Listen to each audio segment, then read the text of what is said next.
Él me está preguntando si el paraglobócido del ave es uno o son dos.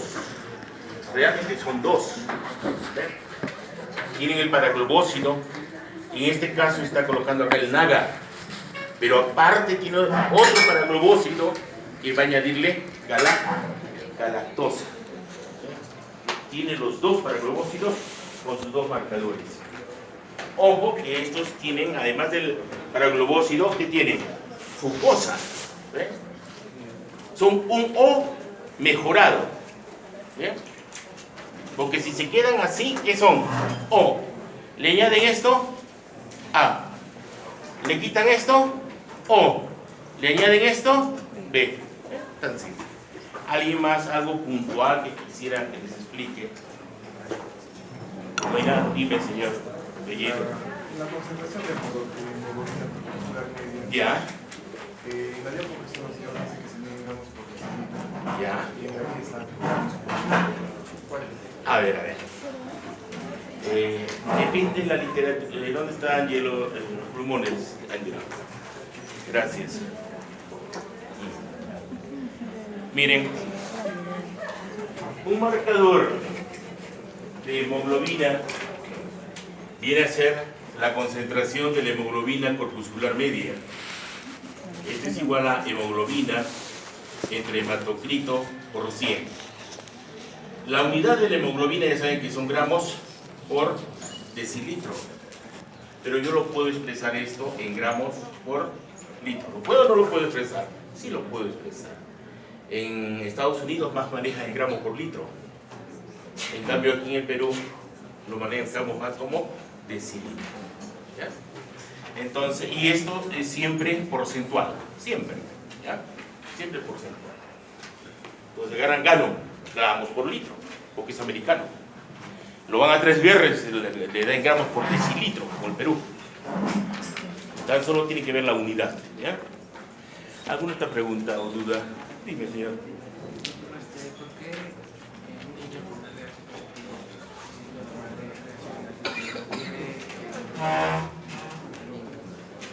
A ver, es más fuerte, si tú eres machazo, a ver, mete andrógeno, a ver, turbo. ¿Por qué un niño de RH positivo? Niño, quiere decir hijo, hombre o mujer o moderno. Es negativo, ¿sí? Positivo.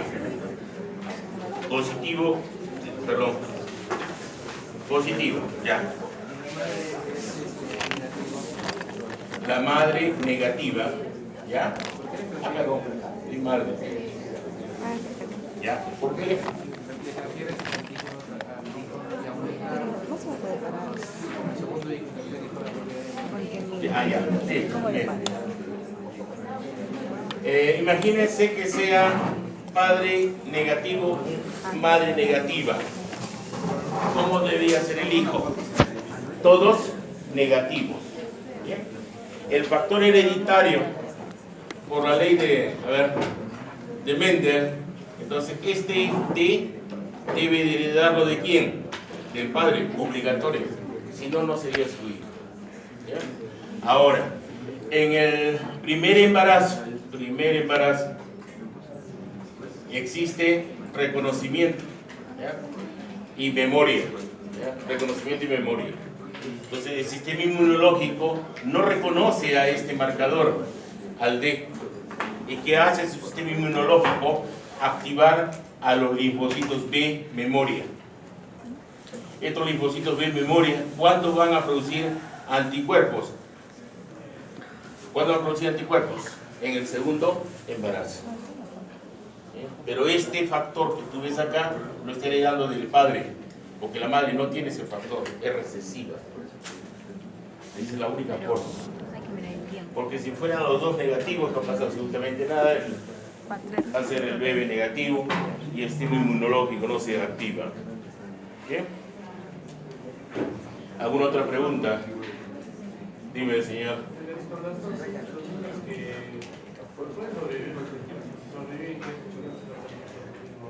Bueno, anteriormente, frente a este problema, esto se llama enfermedad hemolítica del recién nacido. más conocido como eritroblastosis fetal. Entonces, ¿qué hacían antes? Transfusiones. Pero ahora existe la profilaxis RH. ¿Qué es la profilaxis RH? Administrarle a la madre el fármaco Rogan. ¿Qué viene a ser el Rogan? Es una inmunoglobulina RH. Es como un anticuerpo. ¿Y qué hace esto en el puerperio, en la madre, después del primer parto? Es el primer parto. Entonces se le administra dentro de las 24 y 48 horas. ¿Para qué? Para sensibilizar antes que se activen los linfocitos B memoria. ¿Ya? Los CD34. Si se activaron, ya no sirve ninguna vacuna, porque siempre va a haber título de anticuerpo frente al marcador extraño. ¿Alguien por acá? Discúlpame, hay una señorita que levantó la pierna acá. Respecto a la desviación izquierda y derecha, ¿Ya? ¿no se supone que la izquierda es todos los polimorfos nucleares? No. Desviación a la izquierda significa, tú tienes dos series dentro de los polimorfonucleares, o también llamados neutrófilos. Tienen los juveniles o encallado, que son los abastonados, y tienen los maduros, que son los segmentados. Si los abastonados son más, ahí te dice en frecuencia 3 a 5, relativo. ¿Te sirve o no te sirve el relativo? Para nada. ¿Por qué? Necesitas el absoluto. ¿Y cuál es el marcador acá? Que no debe ser más de 400. Si es más de 400, desvío a la izquierda. En cambio, los segmentados lo que más tenemos son 55 a 60, por uno libro dice 65%. Pero ¿cuál es el marcador? Si yo tengo más de 5000 de todos los leucocitos, eso viene a ser desvío ¿a dónde? A la derecha. ¿Y qué significa desvío a la izquierda, desvío a la derecha? Esto es infección aguda. En cambio, la desviación a la derecha es infección crónica. Entonces, tener una infección aguda y una crónica es totalmente distinto. ¿El tratamiento es igual o no? Lógicamente que la crónica tengo que tener mayor eficiencia terapéutica. En cambio, una aguda voy con mi armamento poco, con la antibioterapia. ¿Bien? Dime, señorita. No te escucho nada, estás llorando, creo. A ver, estoy medio con fiebre, dime. ¿Sí? Muy bien. Ya. Ya está. Miren, no sé si está la imagen de leucocitos. No, pero este es grupo sanguíneo. Ojalá que no tenga la imagen. No tengo la imagen. Pero debo tener alguna imagen de hematología acá.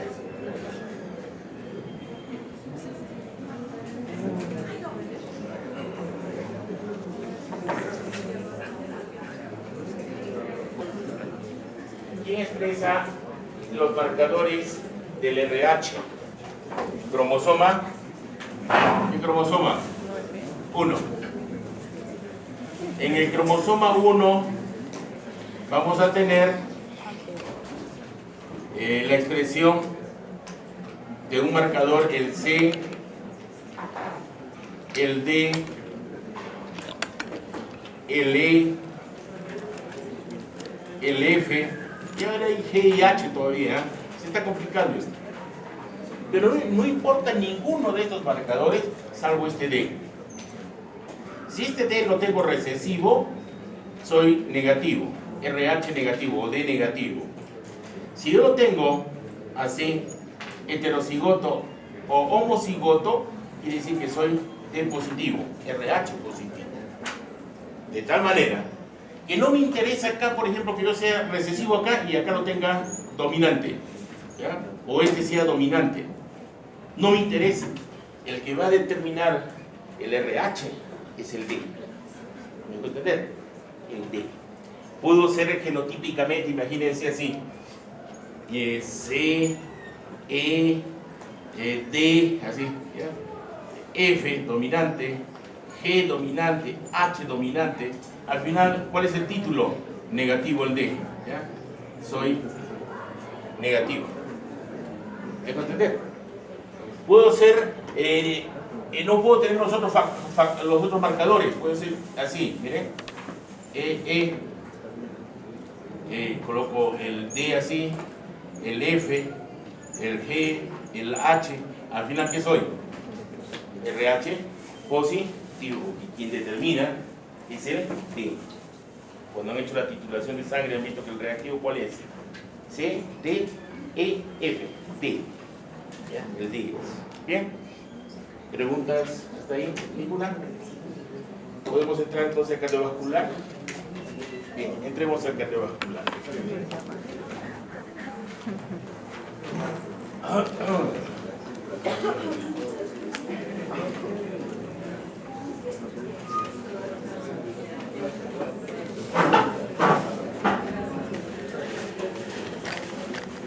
Cuando hablamos de cardiovascular, necesariamente tenemos que hablar de un músculo que es hueco y está constituido por los cardiomiocitos. Esos cardiomiocitos son análogos a las fibras musculares esqueléticas, con algunas diferencias que les vamos a establecer. El tamaño del corazón con respecto a peso, lógicamente que el hombre va a tener mayor tamaño. Su corazón mide o pesa de 300 a 350 gramos. En cambio la mujer, entonces gano, dice esto, 250 a 300. Es lógico pensar que el corazón del hombre es más musculoso. ¿Por qué? Porque tiene más peso magro. ¿Qué significa peso magro? Sin grasa, más músculo. Tiene que tener un corazón mucho más vigoroso y más grande. Entonces, esto respecto al peso corporal representa 0,5% de nuestro peso corporal. El tamaño del corazón es como el tamaño del puño. La base se encuentra en la parte superior, acá, y el ápice acá, o vértice ventricular. Su disposición tiene un eje, ¿no?, que varía respecto a la bibliografía. Hay unos que dicen de 0 grados a 105 grados, ¿ya? Pero algunos lo consideran de menos 30 grados a más 105 grados. Eso quiere decir que es normocárdico, ¿ya? Normocárdico. Si está desviado aquí, él se llama levocárdico. Y si está desviado a más de 105, ¿ya?, más de 105, esto es dextrocárdico. Por ejemplo, los que vienen de la sierra tienen mayor riesgo de cor pulmonale. Entonces, ¿a dónde se va ese corazón? ¿Hacia el lado izquierdo o hacia el lado derecho? Es un espectáculo. Siempre yo escogía uno de Puno, Cusco, Juliaca. ¿Dónde creen a dónde se va el corazón? El corazón se va a este lado por especialización. Así. ¿Ya? Corazones que van a ir a 150 grados, 160 grados. Es una locura, pero bonito ver eso. Y eso es bueno saberlo, para saber con quién uno se casa. ¿Han visto en las películas que le meten un balazo acá al corazón? ¡Pum! No muere. Ah, no, el corazón lo tenía para el otro lado. Cierto. ¿Ya? Cierto. Ese corazón puede estar a 0 grados acá. Quiere decir, el ápice ventricular está acá. Entonces, te mete un balazo acá, no te da nada. Puede estar a menos 30 acá. ¿Eh?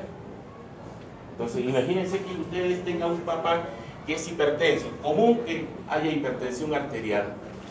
Entonces, ¿qué micardio se va a hipertrofiar? ¿El derecho o el izquierdo? Por algo es arterial. El izquierdo. ¿Ya? Entonces, el corazón de su papá no va a estar para este lado, así. El corazón de su papá está para este lado. Es su corazón desviado ¿a dónde? Al lado izquierdo. En cambio, los de la sierra, por problemas del hemicardio derecho, tienen lo que se llama el cor pulmonale. Entonces, ¿a dónde se desvía? Hacia el lado derecho.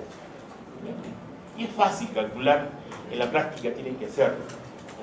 Les voy a enseñar 3 métodos para determinar eso. El método de aproximación, el método triaxial y el método hexaxial. Es bonito, este es fabuloso que aprendan cardiovascular. Propiedades.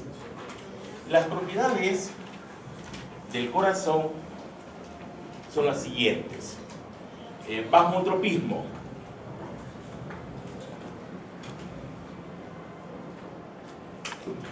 Cronotropismo. Cronotropismo. Inotropismo. Dromotropismo.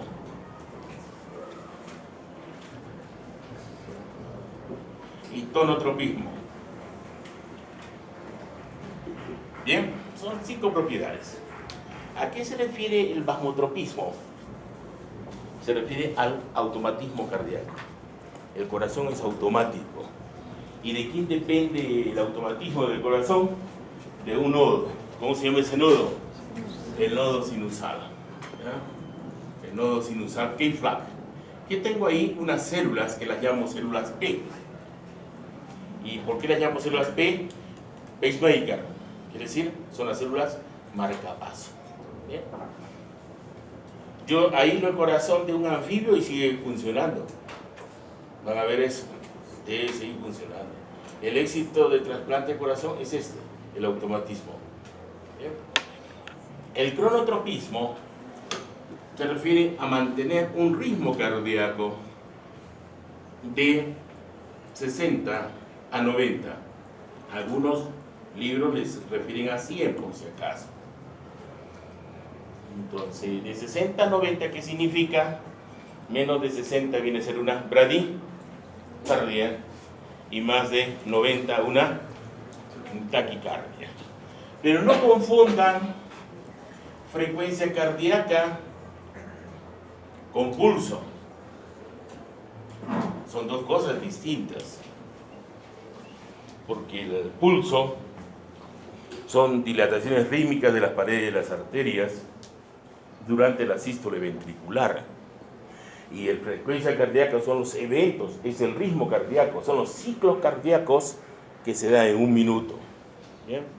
Por ejemplo, yo les pido a ustedes el pulso y me da pulso 70, les mido la frecuencia cardíaca, me da 70.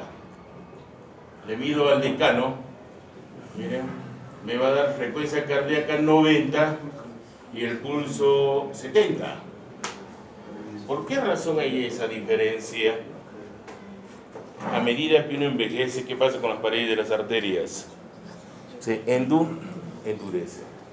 Entonces, el pulso no es igual que frecuencia cardíaca. Ahora, el aumento, ya les he dicho, ¿cómo se llama el aumento de la frecuencia cardíaca? Taquicardia. En cambio, el pulso normalmente es 60-90 y el aumento del pulso se llama taquisfigmia. Taquisfigmia. ¿Bien? ¿Qué es diferente a taquicardia? Otra cosa que en personas jóvenes como ustedes, que están nuevecitos para estrenarse, el pulso con la frecuencia cardíaca coincide. Pero en una persona vieja, más de 50, ya nunca va a coincidir. Ya nunca. Inotropismo. Esta es la principal propiedad del corazón cuando está bueno. El inotropismo me da la fuerza de contractibilidad. Y ahí aplico la ley de Frank Starling. Frank Starling.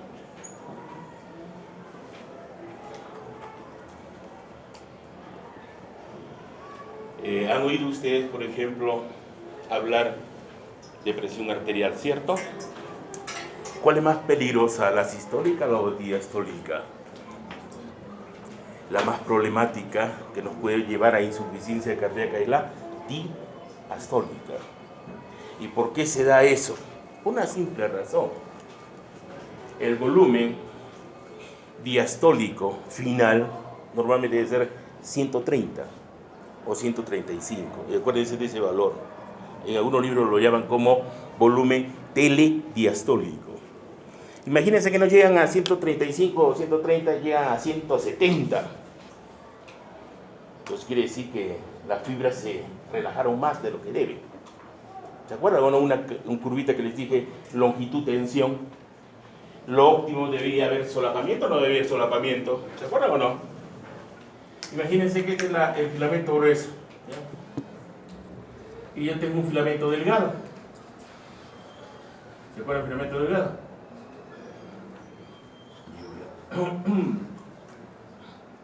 ¿Hay solapamiento o no hay solapamiento ahí?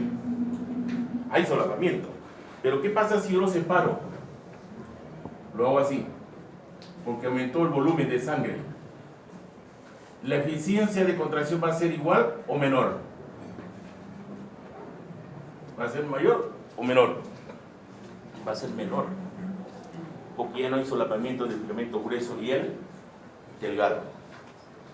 Y eso es cuando el corazón se dilata mucho, aumenta su volumen, y cuando quiere contraerse, ya no puede contraerse. Por eso es que la presión diastólica, el aumento más de 90 milímetros de mercurio, es peligroso. ¿Ya? Es peligroso. En cambio, la sistólica varía. Puedo estar yo en 120, llego a 130, no hay problema, 160 no hay problema. Estoy con la parte contraria, 180, me emocioné, ya no pasa nada. En cambio, la más peligrosa, ¿cuál es? La diastólica. Cuando las señoritas se embaracen y estén en el tercer trimestre de embarazo, normalmente cursan con hipotensión. Pero ¿cuál es el peligro de las mujeres? La preeclampsia, aunque ya no hay preeclampsia, sino eclampsia, que viene a ser hipertensión gestacional. ¿Y cuál es la marcadora? La diastólica. Entonces, inotropismo, ¿qué viene a ser? Fuerza de contractibilidad, relacionado con la longitud. Si yo relaciono longitud y fuerza, ley de Frank-Starling. Tromotropismo. El tromo es conducción. ¿Ya? Conducción. ¿Qué significa conducción? Conducción eléctrica. Yo en el corazón, cuando trabajo el corazoncito, así como lo ven en esta imagen, yo veo la actividad eléctrica o la veo la actividad mecánica. Lo que estoy viendo es la actividad mecánica, en donde ¿qué veo? Está contrayendo. ¿Para qué se contrae? ¿Para bombear o llenar? Estoy haciendo esto como nudo. Bombear. Entonces yo contraigo, se llama sístole. Pero cuando relajo, llenado, diástole. Entonces el corazón funciona así. Pero en base a dos mecanismos. Uno eléctrico y el otro mecánico. ¿Cuál es primero de los dos? ¿El eléctrico o el mecánico? El eléctrico es primero. Porque en base al eléctrico se da el mecánico. ¿Bien? Entonces, en el dromotropismo se refiere a la conductividad eléctrica. ¿Ya? Aquí esto, por ejemplo. Acá tengo mi corazoncito.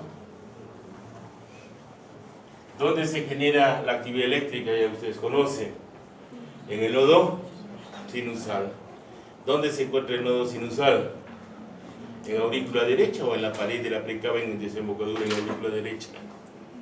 En eso, ¿no es cierto? ¿Cómo se llama? Pared de la precava en desembocadura en aurícula derecha. Y acá tengo tres fibras internodales.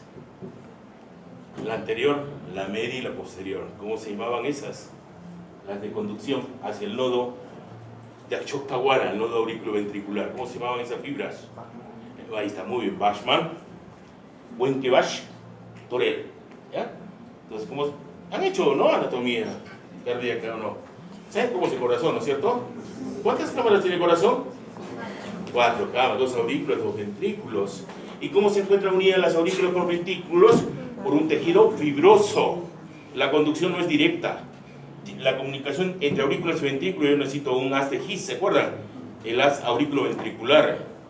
Y ese haz tiene dos ramas, derecha e izquierda, ¿no? Y el sistema de Purkinje. Entonces, todo eso se llama trombotropismo. Nuevamente, ¿dónde se genera? En el nodo sinusal. ¿Lo transmitimos a dónde? Al nodo auriculoventricular. Pero hay unas fibras internodales auriculares. ¿Cómo se llaman esas fibras internodales auriculares? La de Bachmann-Wenckebach-Torel. Va hacia Chotaguara, de ahí a las de His, que tienen que atravesar ese tejido fibroso. Y se divide en dos ramitas, la derecha y la izquierda, y termina con el sistema de Purkinje. Y por último, la última propiedad viene a ser el tonotropismo. Nunca el corazón, como todo músculo, está totalmente relajado. Tiene que tener un tono. ¿Ya? Nunca está relajado. Muy bien. Potenciales eléctricos. Algo vimos esto cuando vimos potencial de acción. El potencial de acción es un código, y hemos dicho, ese código es un código de excitabilidad. Y toda célula tiene potencial de acción. Así no sean excitables, tienen potencial de acción. Por ejemplo, un glóbulo rojo tendrá potencial de acción, ¿no? Es lógico, si está vivo tiene que tener potencial de acción. Si no, estaría muerto. Y entonces acá ven ustedes un potencial marcapaso, miren, el amarillito y el rojito. ¿Son iguales a este potencial de acción cardíaco? Son diferentes. ¿Ya? Porque ¿dónde están estos? En los nodos, acá y acá. ¿Ya? Y ahí de estos nosotros dependemos para la actividad eléctrica. Para el evento mecánico, ¿no?, dependemos de esto. Si ustedes observan, es diferente a lo que habíamos visto en músculo. En músculo hemos visto esto, ¿no? En cambio acá lo que vemos es esto. Una meseta. ¿Y para qué la meseta? Para establecer una pausa y un retraso ahí de 100 a 200 milisegundos. Y todo esto se traduce en vectores. La suma de estas actividades eléctricas, hay vectores. Y esos vectores lo vamos a registrar en lo que es un electrocardiograma. Entonces, un electrocardiograma es la suma de vectores, como por ejemplo, me voy a adelantar un poquito para ir ubicándolos. Es complejo esto, pero es fácil de entender. Aquí un pirañita lo entiende. Acá, miren, estos vectores, ¿no?, en 3 dimensiones. Por ejemplo, yo les digo, vector que va de izquierda a derecha, de arriba a abajo, de atrás hacia adelante. ¿Quién es? Es este. Es el vector sectal. Es el vector Q. ¿Ya? El Q. Y el Q es negativo. Entonces yo les digo, vector de mayor potencial eléctrico que va de derecha a izquierda, ¿ya?, de arriba hacia abajo, de atrás hacia adelante. Ahí me ha dicho que es grande, allá es el R. ¿Ya? El 2, el R. Y así podemos manejar todo, la base está acá de la actividad eléctrica. Y vamos a entenderlo esto, nosotros con detenimiento, lógicamente. Esta ondita es positiva. ¿Qué me representa la onda positiva? Esta ondita me representa la onda P. ¿Ya? ¿Y qué es la onda P? La despolarización de las aurículas. Dicho de otra manera, viene a ser la sístole auricular. De ahí tengo una ondita negativa, que es esta, la Q, que se escapa, la R, que es grandota, y la S, que se escapa. Cuando se escapa, quiere decir que es negativa, pero si coincide con el eje, es positivo. Y en conjunto tengo el complejo QRS. ¿Qué me da el complejo QRS? La sístole de los ventrículos. Tengo intervalos acá, el PR, el ST, que son isopotenciales, pero tengo una onda aquí, la T. ¿Qué viene a ser la onda T? Es la repolarización de los ventrículos, o la diástole ventricular. No se ve la repolarización de las aurículas, porque hay una onda TA aquí, que no se ve.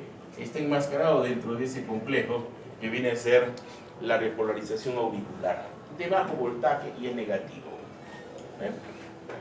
Y por último, a veces aparece una onda U, que también es positiva, es la repolarización del sistema Purkinje. Entonces, Todos esos eventos son estos. ¿Ya? Todos. Es la suma de los vectores que se dan acá. ¿Ya? ¿Y cómo lo valorizamos? Electrocardiograma. Entonces, el éxito de ustedes va a ser que entiendan realizar el un electro y saber diagnosticar. No quiero decir que van a ser cardiólogos, pero por lo menos, ¿no?, me digan, este es un flúter, este es un bloqueo de primer grado, ¿no?, lo que está pasando a Kuczynski, por ejemplo. Es decir, ¿por qué es primer grado? ¿Por qué no puede ser segundo grado? ¿Por qué es tercer grado? Suprainiciano o intrainiciano, eso tienen que saberlo. ¿Bien? Es bonito, ¿bien? Hasta ahí. ¿Bien? ¿Qué es esto? El dromo, vías de conducción. ¿Bien? Potencial marcapaz, este es más interesante. ¿Se acuerdan que universalmente de quién dependíamos para la despolarización? ¿De quién dependíamos? ¿Se acuerdan del sodio o no? Pero aquí no es el que despolariza el sodio. ¿Quién es el que va a despolarizar? Es el calcio. Más bien, la repolarización es por potasio. Salía potasio, ¿cierto? Igual también acá sale potasio. La diferencia está acá. Calcio, potasio. Pero el automatismo cardíaco dependemos de esto que está como una línea negra. ¿Ya? El 60 viene a ser el potencial de reposo. ¿Se acuerdan de una gira muscular esquelética? ¿Cuánto era el reposo? Menos, ¿cuánto era? Menos 90 milivoltios. ¿Se acuerdan o no? Menos 90, acá es menos 60. Y acá hay unos canales funny, así, estos son graciosos. Los graciosos. Y permiten el ingreso de ¿quién? Del sodio. Y hay unos canales transitorios que ingresan calcio. Entonces, el automatismo cardíaco se da por esto, por el prepotencial marcapaso. A eso se refiere. ¿Y de quién depende ese? Del ingreso del sodio por los canales funny y el ingreso de calcio a través de los transitorios. Llega al umbral, ya saben que esto es umbral. Cuando llega al umbral, la ley del todo o nada. ¿Quién ingresa? Calcio. ¿Quién sale? Potasio. Entonces el que despolariza es el calcio y el que repolariza es el potasio. Y nuevamente llegamos a otro punto y llegamos al prepotencial de marcapaz y nuevamente, y nunca descansa. ¿Cuándo descansa eso? Cuando estemos muertos. ¿Ya? Cuando hay muerte, recién descansa.